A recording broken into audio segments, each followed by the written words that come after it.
Guys आज हम test करने वाले मेरे हाथ की पावर। ये छोटी सी लकड़ी है तो आराम से टूट गई। अभी हमारे पास है थोड़ी सी और मजबूत लकड़ी, तो वो ये भी टूटने ही वाली है।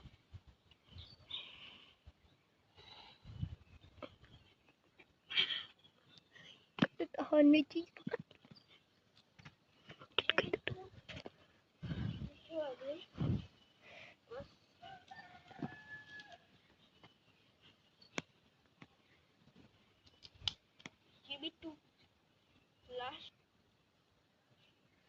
गई है। ये अभी हमारे पास ये वाली लकड़ी, ये भी आराम से टूट गई है। हमारे पास ये भी लकड़ी टूट गई है और ये भी आराम से टूट गई। तो अभी हमारा वीडियो होता है एंड।